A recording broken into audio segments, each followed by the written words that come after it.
什么是男女关系当中的一个大悖论呢？女人经常都说我不需要找一个特别强的，但是她其实就希望她的男朋友各个方面都能比她强，然后呢还要事事呵护她啊，提供情感支持。那你就说嘛，一个各个方面都很强的人，怎么可能对一个弱者低头呢？一个弱者，你又有什么办法去指挥一个强者呢？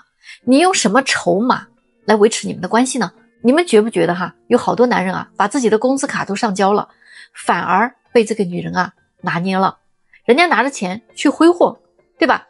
要说这个女人真的有多么会过日子呀，真的不一定。有很多女人，她看着自己的男人衣服都坏了，她还舍不得给他换一件内裤都破了个洞还舍不得给他就是再买一个新的。难道这个就是女人更会投资理财吗？显然不是绝对的，对吧？大家觉得我说的有没有道理呢？评论区等你们哦。你们知道吗？相亲的时候什么条件是最重要的？男生真的看脸，女生呢真的是看钱，没错就是这么直白现实。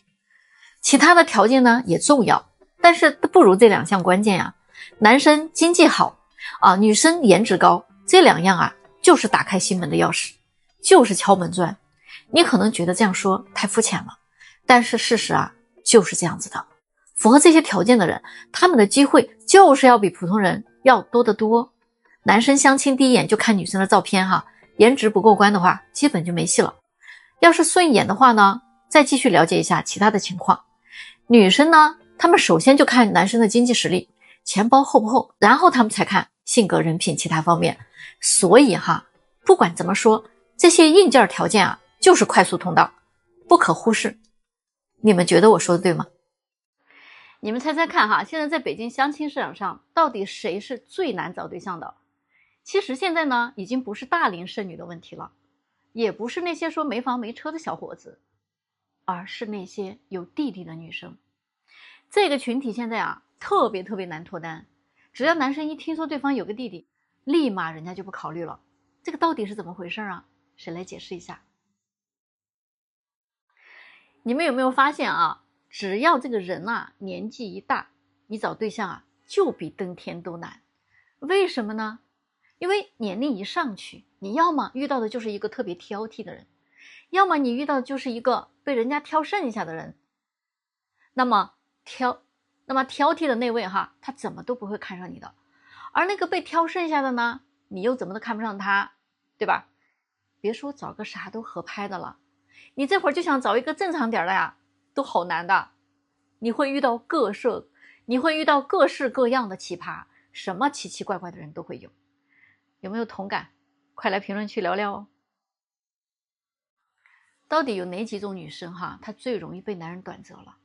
第一种就是那种付出感太强的女生，没谈几天恋爱就开始对对方的生活琐事大包大揽，付出了时间、金钱，甚至是自己的身体。男人呢，他得到的太快了，就会失去新鲜感，和你在一起就像老夫老妻一样，那生活就变得索然无味了，他还能跟你持续多久呢？第二种呢，就是物质欲望太强的女生。如果你把男朋友当提款机，那总有一天你会把他激怒的。女朋友或者老婆适当的撒娇，要个东西，男人还是很受用的。但是你如果索取无度，除了钱什么都不感兴趣，那么你遇到的男人越有钱就越容易短择你。第三种呢，就是在恋爱中自我价值感不足的女人，她需要男人不断的用语言和行动来证明自己是爱她的，强烈的要求对方给她提供情绪价值，否则就会疑神疑鬼，极度没有安全感。她担心对方随时会离开她，就拼命的讨好对方。当她的这种讨好和付出没有得到足够的回应的时候，她的表现就会像个不正常的人这就很容易让对方产生窒息感，强烈的想要逃离这种关系自然它就长久不了呀。大家说对吗？咱就说凭什么你看上的人就一定得看上你呢？这不是很幼稚吗？那有的人他真的相亲相了好多年了，要求呢就一直没有变过，非常的执着，就朝着那一个方向去找。但是呢，很多年过去了，就一直都找不到因为呢，他喜欢的这类人呢，一个也没看上他，但是他自己觉得这可能是缘分没有到。而不是自己的方向有问题。但是你一定要相信一点哈，但凡你有100%看上对方了的话，那你就相信我，对方100%的看不上你。只有你觉得这个人好像还行的时候，大概率就是可以跟你结婚的对象。这个时候呢，也是验证你有没有真正开悟的时候。你如果这时候还在纠结结果你还是错过了，那你真的可能很难再遇到那个让你觉得还行的这个人，是真的，信不信由你哦。你能想象吗？现在有些女生找对象到底有多纠结她想找个帅的吧，她又怕对方会不会太花心了；她想找个家境好一点的吧，又怕担心对方是一个妈宝男；她要是看上一个潜力股她又不太愿意陪人家一起奋斗。收入高的呢，她说人家工作太忙了没有时间陪她。她想找个成熟稳重的，又觉得这种人心思太深了，怕自己 hold 不住。所以呢，她就会在各种类型的男人中间来回挑选徘徊。结果年纪就一天一天的就变大了，竞争力就下滑了。他们还不服气说年纪大了怎么了我有不想将就的权利，找不到我就不找了呗。那我们还真的是非常感谢你既要又要还要，那要不然怎么成就我们今天的婚恋事业呢？对不对？你们知道吗？满脑子都是钱的姑娘她到底是怎么聊天的？这是一个粉丝的投稿前一阵子呢，有一个亲戚嘛，就给这男的介绍了个女朋友，也就是相亲对象嘛。男的呢是在国外工作了几年，然后呢刚回国不久。这个女孩子呢是当地的一个老师，他们俩认识不多久这女孩呢就跟这个男孩进行了一次长达半个多小时的语音交流。这一次的聊天我就听完了嘛，震惊了你知道吗？聊天内容没有一项离开了钱。比如说他说这个男的在国外工作拿的工资并不高，跟国内也差不多，那去国外工作的意义是什么呀？我的天这还是个老师，你就这种认知水平我也是服了。难道去国外的价值除了赚钱就没有别的收获吗？然后呢又聊到了人家男生的存款问题。他说大哥，你都工作10年了，你才攒了100来万，这也太不咋地了吧结果人家问他的工资多少，他说1个月5000。这个真的就跟大家说的那种1个月挣几千的还比是一个1个月挣1-2万的一模一样。就连人家的公积金他都打听了一遍。这个男生聊到这儿呢，已经知道他是什么人了嘛，于是呢就说我也不知道我的公积金账户里有多少钱。结果呢又被这个女的一顿认真的批评，说你怎么连自己的资产情况你都不了解太笑人了。接着又开始问这个男生你们那边是什么习俗一般要给多少彩礼又接着聊房子多少贷款，最后还聊到了黄金金价还问男生国外的黄金金价如何，应该怎么买，那意思还带了点暗示。最后这个男的呢就装糊涂假装没听懂最后这女的全部聊完了有关于金钱的话题之后，就跟这个男的说了我呢真的不想找你这样的我虽然穷得很稳定，但是我是希望他能挣得更多一点能撑起整个未来，以后还要养孩子要养家，我自己挣的这一点顶多就是个零花钱，咱们真的不合适。他还劝这个男的说，你现在的这个状况是不太适合找对象的。那我的故事就讲完了咱就是说现在在一个2、3线城市里，一个男的有房子有车，存款100来万，在姑娘们的眼里还是不太适合结婚是吗？大家说呢？有的人他想破了头都想不明白到底什么样的人是适合自己的伴侣。很多时候他们都是把身高颜值学历家境事业成就这些外在的条件纳入到合不合适的选项里，这些条件必须过硬才行。那说到这儿，我就又想问个问题既然都这么合适了，为什么现在离婚率还是这么高呢？你们不是都挑得非常精准了吗？其实他们真的没有明白这些东西它就是一个表面的光环，在一段亲密关系当中，真正重要的是他的内在品质，一个人的人品、能力、责任、担当、善良、同理心等等，这些看不见的素质才是你是否幸福的关键，你知道吗？有些人他的外表啊真的是很光鲜亮丽的，但是内在呢真的就是一团糟。当你难过的时候，他是给了你一个温暖的拥抱呢，还是冷漠的去 PUA 你？当你生病的时候，他是会细心的照顾你呢，还是会找个借口逃了？当你的家庭遇到困难的时候，他是会跟你一起去面对吗？还是会选择远离，不闻不问呢？可能啊，又有人会说了哈，那性格人品能当饭吃啊？可是啊，选择伴侣不是儿戏啊，这是唯一一次我们可以选择自己亲人的机会。所以呢，在选择伴侣的时候，一定要擦亮眼睛，别被那些外在的光环迷惑了啊！你要深入的去看一看那些隐形的价值和能力，这才是决定你幸福的真谛，对吗？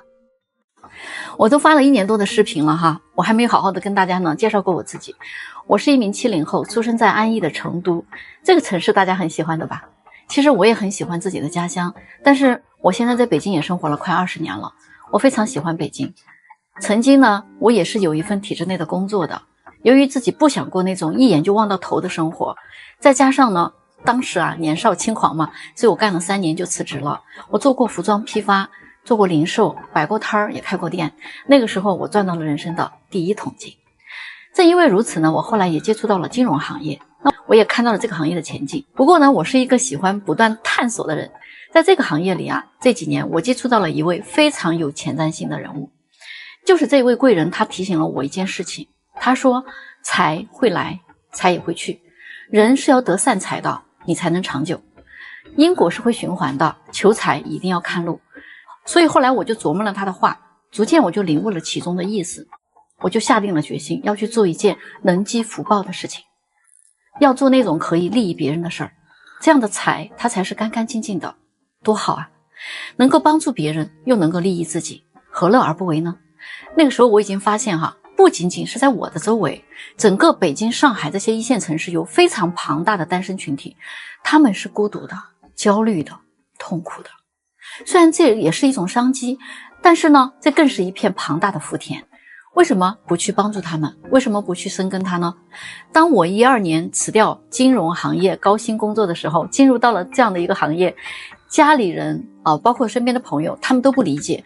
为什么你要放弃一个很好的工作，而去做一个小小的红娘，去做一个媒婆？听上去似乎也没有那么光鲜亮丽。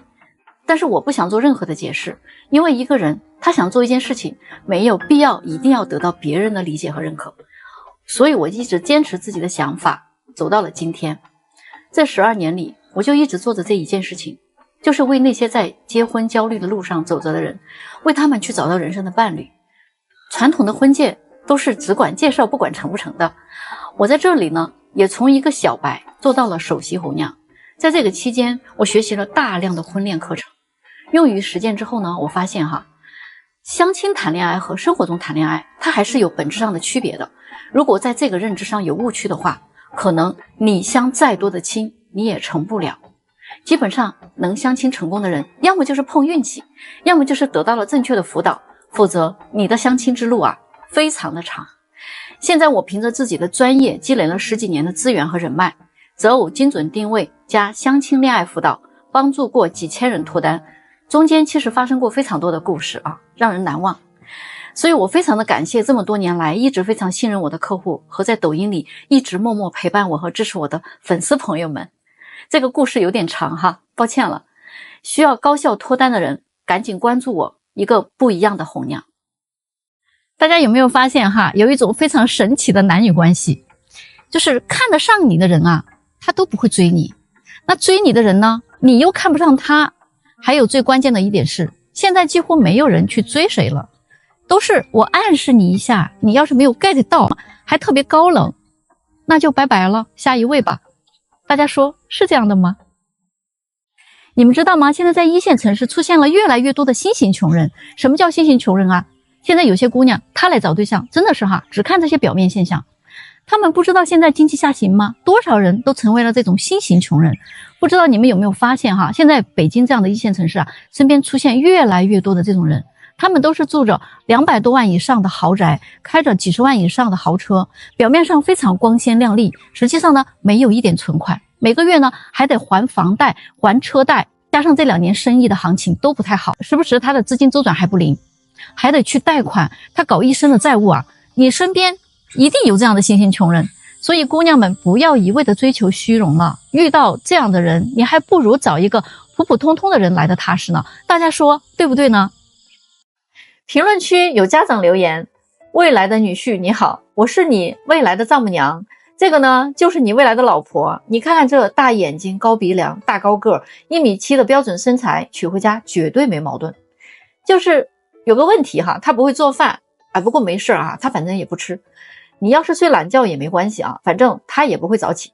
你呢不想搞卫生那更没事了哈，他从小反正乱习惯了。关键的是我们也不要彩礼，嫁妆我们都准备好了，这点你都可以放心。就是啥呢，我就想问一下，你啥时候能来给他领走啊？你自己的老婆你得自己来惯呀。你说这是人干的事吗？遇到这种事情你生不生气？3个月前我有一个朋友，他的一个亲戚的孩子想让我呢给介绍个对象，说要是成了给我发个大红包什么的。我倒是不缺他这个红包，但是呢这种说远不远说近不近的关系嘛，所以我也不好意思拒绝。于是呢我就帮他张罗了连续给他介绍了3、4个。后来有个女孩呢就跟他谈上了嘛，两个人谈恋爱那阵子还闹了一些矛盾什么的，还找我咨询，所以我也帮他们解决了问题还和好了。但是没有想到的是，前几天呢我这个朋友突然就跑来跟我报喜，他说这2个孩子已经见完家长了打算呢8月份就领证。我还挺高兴的，我就说那我给这个男孩发个信息嘛，恭喜他一下。没有想到我的信息发过去之后对方显示朋友验证，也就是说呢他把我这个媒人给拉黑了。你们说气不气人我做了好事我不收钱我不说人家还防着我怕我跟他要大红包呢，这还有天理吗？我就想问一问我干了件人事，他这干的是人事吗？不知道大家有没有发现现在北京男生真的是不追女生的。现在的男生基本上他们不追，咱俩合适吗？觉得合适就谈一谈，觉得不合适呢咱就赶紧的换了下一个吧。但是很多的女生真不是这样想的，她们一直还是等着男人来追自己的，基本上已经没有男人追了。那些追他们的男生呢，他们基本上看不上的，是不是这样子今天我来聊一个非常扎心的话题，为什么有钱的女孩在北京上海找对象非常难？有钱它是分2种的，一种呢是家里有钱，一种呢是自己有钱。那今天我先说一下家里有钱的女孩，北京上海为什么很难找对象呢？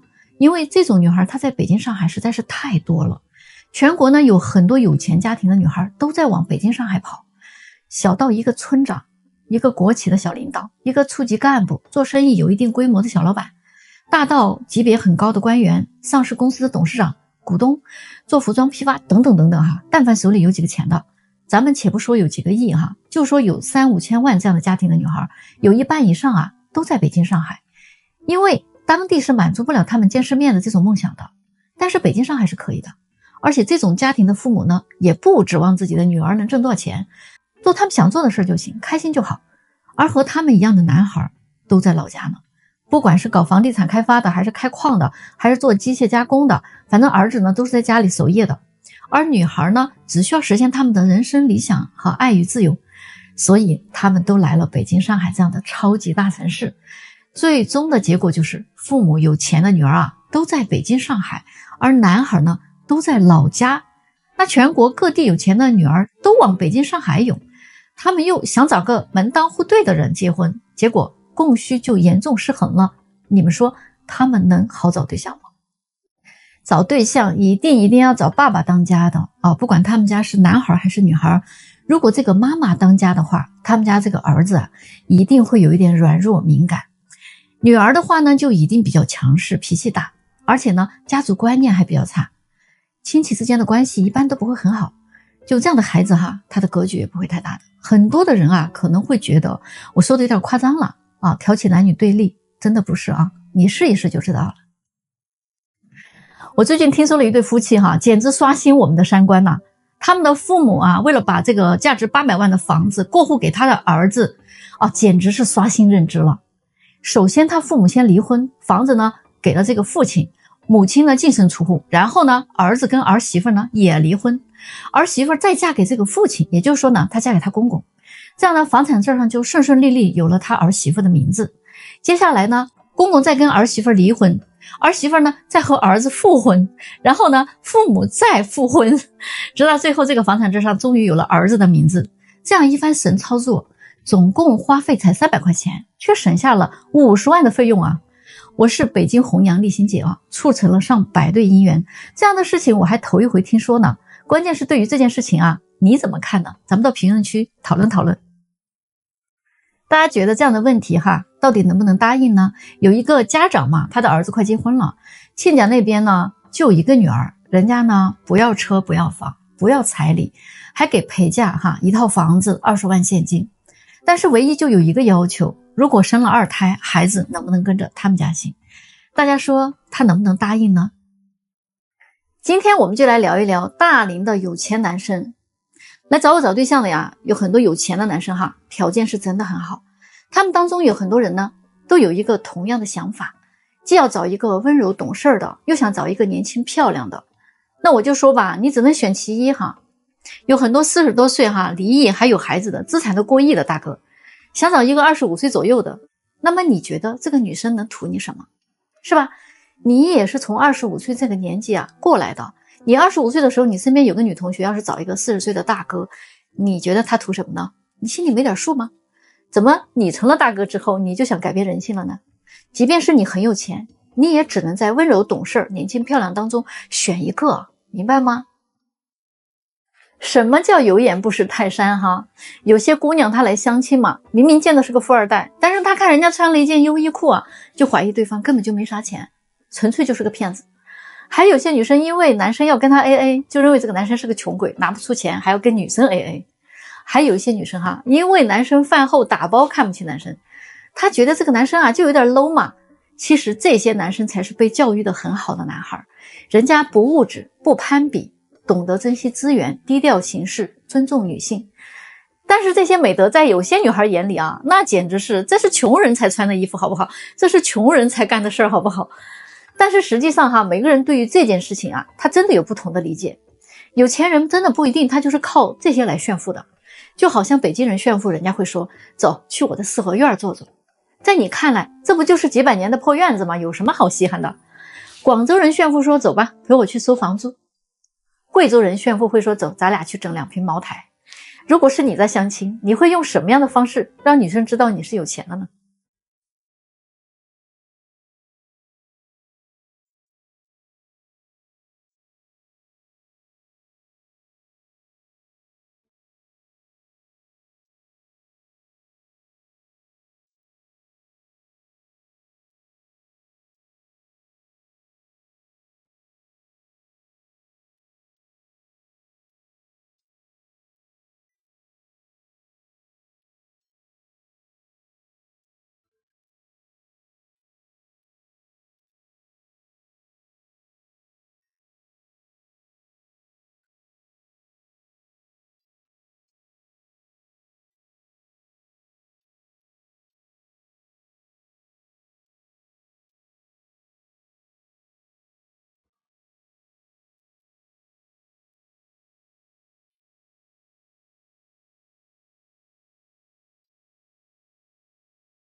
以后就不要再问这么傻的问题了好吗？男朋友忽冷忽热是啥意思？他还能有啥意思呀？他对你忽冷的时候，就是在对别人热呗。他忽然对你热情的时候，就是别人对他冷呗。还有啊，跟男朋友同居8年了，一直都不提结婚的事情，但是还一直保持恋爱关系，他到底咋想的？他还能咋想的？他就是觉得你够不着跟他结婚，他不甘心娶你，明白吗？你这个时候就算倒贴给他彩礼，他都不一定娶你的。你干啥要同居8年呀？啊，别人8个月都结婚了，孩子都要生下来了，傻丫头。你们有没有发现哈，有一种非常神奇的男女关系，两个人不管接触了多久，也不管他们有多亲密了，即便是生米啊，都已经下锅了哈。只要这个女生问咱们现在是什么关系啊，男生基本上都会回一句你说什么关系就什么关系咯。但是这个时候女生一定会生气的，甚至是会直接分手。你们说这到底是什么原因呢？在北京这么内卷的相亲环境之下，还有很多女生在做梦。前阵子我这儿来了一个很优秀的33岁男生找对象，刚开始他觉得他理想的年龄呢是找小5岁以内的姑娘啊比较合适，于是我们就给他介绍了一位30岁的姑娘嘛。可是呢，这个姑娘她就特别的慢热呀，一直对这个男生就爱搭不理的。这个时候呢，有个00后就出现了哈，主动加这个男生的微信，他们聊得还比较好。但是呢，就有个问题嘛，小姑娘说至少要谈2年以上的恋爱才考虑结婚这个事儿。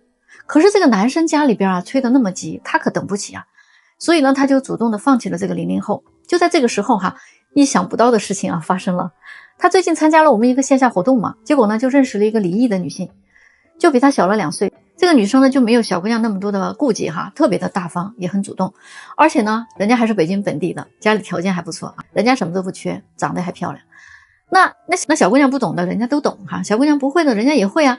上的厅堂，下的厨房，既懂风情又有韵味儿，识大体，懂进退，收放自如啊。完美妻子一番表现，哪个男生不上头啊？这个男生就沦陷了吗？后来我就问这个30岁的女孩，我说你到底是咋想的呀？结果她跟我说，那老师相亲认识的不得先让他追一追吗？啊，我真的是服了。你既没有00后的青春洋溢无所顾忌，你也没有年轻少妇温言软语啊征服男人的本领，你又高冷，你又慢热，你还想等北京优质男人来舔你来追你，你觉得可能吗？你拿什么跟这些女人去卷吗？大家说是不是？今天我把一个客户给拉黑了啊，情况呢是这样子的，他是我的一个粉丝，关注我也挺久了，前几天突然给我发信息说，美女姐姐你能给我介绍个对象吗？我们家呀催我催得不行了。我一听还挺高兴哈，于是呢就约他到我们公司嘛，聊了聊他自己的情况哈，包括他的择偶方向什么的，也做了定价，他都觉得 OK 能接受哈。可是呢，最后他跟我说，姐你看能不能这样哈，你先给我介绍一个见一见，安排我们见面之后呢，不管成不成，我立马就给你交钱。结果1周以后呢，我就给他找了一位男士，很快呢就安排他们俩见面了。但是我没有想到的是，他们见完了以后，2个人还挺满意的，男士这边觉得他不错。结果这个女的哈，见完这个男士之后就没有要交钱的意思了啊，黑不提白不提了，而是跟我说，姐你看咱俩都认识这么久了，我呢也特别欣赏您的能力，我看你的视频每一条我都点赞，你看这个男士也觉得我不错，要不我先跟他接触接触，要是我们成了，我再给你发个大红包，你看行不行？我一听他说这话哈，我气就不打一处来了，又来了一个画大饼的，这种事儿我见多了。说实话哈，难怪他单到现在。我呢啥也没说哈，我当场就把他拉黑了。大家觉得我做的对不对呢？我最近收到了一个私信哈，一个女生她自己的自述，她说其实我很喜欢他，但是我真的不会嫁给他，因为我知道我嫁给他我的日子会非常的苦，我也不会幸福的，因为他的脾气、家庭条件以及各个方面的缺点放在感情里面其实是可以容忍的，但是放在婚姻里呢，那就是扎向自己的刀啊。在爱情里面可以有遗憾，但是在婚姻里是不能有隐患的。就连民政局的标语也时刻的在告诉我们，结婚最重要的就是稳定的情绪和良好的财务，而不是某个人爱不爱你。和你分开我确实也舍不得，但是跟你结婚注定是个悲剧，那又何必呢？这就是成年人的世界呀，既清醒又理智，你们说对吗？我敢这么说，在北京啊，有很多人可能注定进入不了婚姻的。其实这些年我接触过非常多的男女哈，我对中国未来的这个结婚率啊、生育率真的非常担忧的。你看看现在这些独生子女哈，非常挑剔，非常的事儿啊，他的父母也非常的事儿啊，他们只讲收获，不讲付出。这些人哈，他一定会被后来追上来的更年轻的人无情的碾压，然后还会被岁月遗忘掉。不乐观的讲，80后现在还没有结婚的可能有 50% 以上，这辈子呀都进入不了婚姻了。那90后呢，也会有 30% 的人进入不了婚姻了。这里边啊，会不会就有你呢？80后的他们为什么就不想结婚了呢？有位网友呢是这么说的，他说我觉得这2年70后80后啊真的很难。60后呢有女儿养，90后呢有父母帮，00后呢根本人家不着急，只有70后80后啊，赚钱也难，找工作也难，天天穿着便宜的衣服，过着憋屈的生活，一睁开眼生活就是一地鸡毛，上有父母要照顾，如果结了婚，下有儿女要养育，不敢休息都不敢生病，步入中年以后是身不由己啊。你说是不是这样子？其实所谓的困难也并不可怕，可怕的就是你不敢去面对它。我昨天啊大半夜了哈，我还在安慰一个80年还没有结婚的大龄未婚女青年，她说她都不敢奢望结婚了，看到周围的人婚姻就那么回事了，现在的社会离婚率高得离谱啊，就感觉一种绝望。不知道你跟他是不是有同感呢？其实大家真的都不容易哈，来点赞支持一下吧。你们知道吗？在一线城市的大龄剩女真的是非常非常多的，特别是在北京、上海这样的城市，她们常常都被贴上各种的标签，什么性格强势啦、挑剔啦、太独立啦、事业心太重了呀。可是这真的是她们自己的错吗？在这个现代社会中女性已经拥有了越来越多的选择和自由，她们不再只是为了结婚生子而活着的，她们也有自己的梦想、独立思考的能力、经济基础和社会地位。这个难道不应该是让我们为之鼓舞和赞美的吗？然而在这种传统观念的束缚下大众对于大龄剩女总是有很多的偏见，她们没有婚姻，没有伴侣，也没有孩子，似乎呢什么都没有了。但实际上她们还拥有自己的尊严、自信、梦想和追求呀。因此呢，也不要再以那种刻板的印象来评价她们了，请尊重她们自己的追求和选择，包容和支持她们的生活方式和理念。如果你也是个大龄剩女或者大龄剩男，在这种寂寞的日子里，也不要放弃自己，相信自己的选择，坚持自己的梦想，你会遇到那个真正属于你的人。最后呢，我跟你们一起共勉，珍爱生命，珍爱自己。我呢有一项业务叫精准择偶定位，有的朋友他真的不明白这是什么意思大多数人呢都不清楚自己能找个什么样的，他只知道自己想找个什么样的，对自己的认知定位又不太清楚。可能你的择偶标准就是自己一拍脑门想出来的。你想的这个方向呢，只是一个完全有利于你自己的方向，而这个方向的人，你了解人家他想找个什么样的吗？这块你要是错位了的话，恐怕一直会处在一个很难脱单的境地里。有些人他为什么总是高不成低不就呢？为什么有些人总是被别人短择呢？你为什么总是会变成备胎呢？这些都是你定位出了很大的问题我每天都接触非常多的男男女女，10多年了，我非常了解男女的想法和需求。来找我咨询的人也好，1对1的也好，大家都是花了钱的嘛，他们非常愿意跟我说真心话。上至大佬级别的会员，下至普通打工者，都是推心置腹的沟通所以呢，我听到的真话一定比你要多得多。所以你的定位准不准确，我比你更清楚。你的理想型愿不愿意找你这样的，我也非常清楚。你来找我呢，我肯定跟你说实话嘛。另外，如果你在相亲初期很难推进关系，或者你想分手又担心找不到更好的，那都可以来找我聊聊。任何事情不能着急做决定。还有有的人他同时聊了好几个，也不知道怎么选择，不知道谁是真心的。你犹豫不定的话也可以来找我给你分析分析大部分的人都属于高估自己的行情的。你来找我定个位呢，绝对不让你跑偏，也不耽误自己的时间，好吧？昨天我去见了一个单身企业主，我们大概交谈了40分钟左右他把自己的情况和要求都跟我说清楚了。那当我临走的时候呢，这位客户突然就拉住我他跟我说，小张，其实你挺专业的，但凡你会玩点套路你会赚得更多。其实呢，我做红娘都12年了，这里边各种大小平台玩的那些套路，其实我比谁都清楚。但是我绝对不想那么干呀。我早在2012年的时候，在北京当时很知名的平台做首席红娘的时候，我就已经服务很多高净值客户了，一直到现在。因为现在是自己的事儿我得对得起每一个信任我的客户。我始终认为积累口碑、赢得人心才是立足市场的根本的。我只希望认识我的人会说，在北京做红娘的丽欣姐她不仅很专业，而且还很靠谱，介绍的人也靠谱，价格也还不算高找她找对象就对了。做生意没有不赚钱的，但是我一定要坚持自己赚良心钱。你们说我这样少赚几个钱，但是我做靠谱的生意，是不是对的呢？我敢说在北京现在有很多人他是注定进入不了婚姻的。这些年我接触过非常多的男男女女，其实我对中国未来的结婚率、生育率真的非常担忧。这些独生子女他们真的非常挑剔事儿逼这样的人太多了，就连他们的父母都特别的事儿。他们只讲收获不讲付出的这些人呢，他们一定会被后来追上来的更年轻的人无情的碾压掉，然后还被岁月遗忘。不乐观的来讲，80后还没有结婚的可能有 50% 这辈子都结不了婚了，90后呢也会有 30% 的是进入不了婚姻了。这里边会不会就有你？在北京相亲市场非常内卷的这种环境下，还有很多的女生她真的没有清醒，还在做梦呢。前阵子我这来了个很优秀的33岁的男生，他来找对象刚开始呢，他理想的年龄是小自己5岁以内的姑娘，最合适。于是我们就给他见了一位30岁的女孩，可是这个姑娘就特别的慢热哈，一直呢对这个男生就有点爱搭不理的。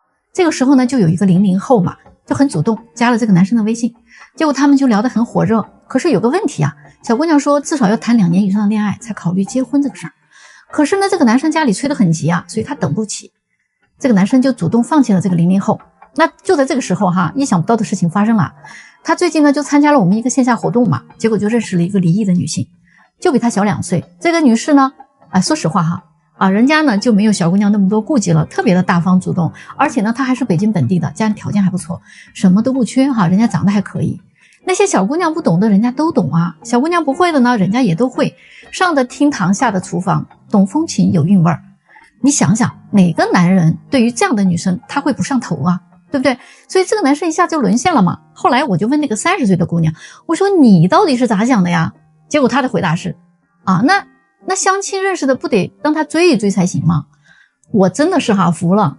你既没有00后的青春洋溢无所顾忌，你也没有人家年轻少妇的温言软语征服男人的那套本领，你又高冷又慢热，你还想等着北京那些优质男生来追你呢？我觉得呀不大可能的啊！你到底拿什么跟这些女人去卷呀？我建议大家找对象你一定要找一个爸爸当家的，不管他们家是男孩还是女孩，如果是妈妈当家的话，他们家的儿子呀就一定会有点软弱敏感。要是女儿的话呢，一定就比较强势，脾气也很大，而且家族的观念也比较差，亲戚关系一般都不太好。就这样的女孩子她格局也不会很大的。很多人可能会觉得我说的有点夸张挑起男女对立，你试一试你就知道了。今天我来聊一个非常扎心的话题，为什么有些有钱的女孩在北京上海她非常难找对象？那有钱它是分2种的，一种呢是家里有钱，一种呢是自己有钱。今天我们就先说一下家里有钱的女孩在北京上海她为什么很难找对象呢？因为这2种女孩在北京上海实在是太多了，全国有很多有钱家庭的女孩都在往北京上海跑，小到一个村长一个国企的小领导，一个处级的干部，做生意的有一定规模的小老板，大到那种级别很高的官员，上市公司的董事长等等但凡手上有几个钱的，咱不说几个亿就说那些3-5千万的这种家庭的女孩，有一半都在北京上海，因为当地满足不了他们见世面的这些梦想但是北京上海可以而且这种家庭的父母呢，也不指望自己的女儿能挣多少钱，做他们自己想做的事，开心就好了。而跟他们一样的男孩呢，都在老家，不管是家里搞房地产的，还是开矿的，还是做机械加工的，儿子都在家里守夜呢。而女孩呢，只需要实现他们自己的人生理想和爱与自由就可以了。所以他们都来到了北京、上海这样的超级大城市，最终的结果就是父母有钱的那些女儿都在北京、上海，而男孩呢都在老家。全国各地有钱的女孩都往北京、上海跑，那他们呢又都想找一个门当户对的男生，结果这种供需就严重的失衡了，所以他们是非常难找对象的。今天我们来聊一聊大龄有钱的男生。来找我找对象的很多大龄有钱男生条件是真的好，他们当中呢也有很多人都有一个什么样的想法呢？既要找一个温柔懂事的，又想找一个年轻漂亮的。那我就说吧，你只能选其一有很多40多岁离异有孩子资产过亿的大哥，想找一个25岁左右的。那么你觉得这个女生能图你什么呢？是吧？你自己也是从25岁这个年龄过来的嘛。你25岁的时候，你身边的一个女同学如果找一个40多岁的大哥，你觉得他图什么呢？你心里没数吗？怎么你自己成了大哥之后，你就想改变人性呢？即便你很有钱，你也只能在温柔懂事、年轻漂亮当中选一个。你是真的想结婚吗？84年的女士，我问了她2遍，她非常肯定的说，姐，我当然是要想结婚的，不然我来找你干什么呀？而且我这个年纪要抓紧要孩子。我看她真的是着急我就说，那好，如果你真的是想要结婚的，而不是说找不到的话就一个人过也行的那种，那我真的要劝劝你，把刚才你说的那个择偶要求再往下降一降。他就很不解的问我，姐，为什么呀？我的要求已经降过了呀。您看我40岁，我能接受到48岁，我身高1.65米，我能接受到1.7米，我是硕士学历，我能接受对方是本科，我工作很稳定，我能接受对方在私企打工。如果在体制内可以接受收入低的，但是房子最好有2套，我自己呢也是有房子的。如果对方在私企打工，那收入得比我高一点啊，有个50万左右就行，毕竟是40、50岁的男人了嘛，在北京挣钱还挣不到50万啊，是不是也太差了？毕竟我自己还挣30、40万呢，房子得是全款的，这个是硬性要求，其他的都可以放低，这一项是我不能改变的啊，我都觉得自己只剩下这一个要求了，这还算高吗？于是我就反问他了啊，亲爱的，你换位思考一下，假定你是这个男的，你45岁，在北京有2套房子啊，或者呢自己有全款的房子，收入在50万，那这个时候啊，你会选择一个40岁的女人吗？他居然说为什么不能呢？我说哈，你知道吗？这样的条件的男人，他如果想找一个20多岁、30来岁的姑娘，可能是有点费劲的，但是呢，他却是那些30岁到35岁之间的女生争抢的对象啊。现在如果有一个这样的条件的男人说，哎，我会跟你结婚，哎，我还追求你，估计啊就是来扎你的，或者呢就是来骗你的。他就犹豫了一下说，那我还要怎么叫呢？我说，姐建议你啊，现在最好从2种人群当中去找，一种就是年龄大你不多，经济条件呢不太好，但是性格不错，人品好，也善良，情绪价值给的很到位的那种男的，但是你可能不能指望他能给你提供经济上的价值。而另外哈，如果你觉得经济条件那是硬伤啊，那你就得选择那种年龄比你大很多的，10岁以上的，未婚或者离异的都可以，甚至是有孩子的男人，但是经济条件很好。如果这2样你都接受不了的话，那我就没有办法帮到你了，你只能从现在开始规划好自己未来怎么养老的问题了，明白了吗？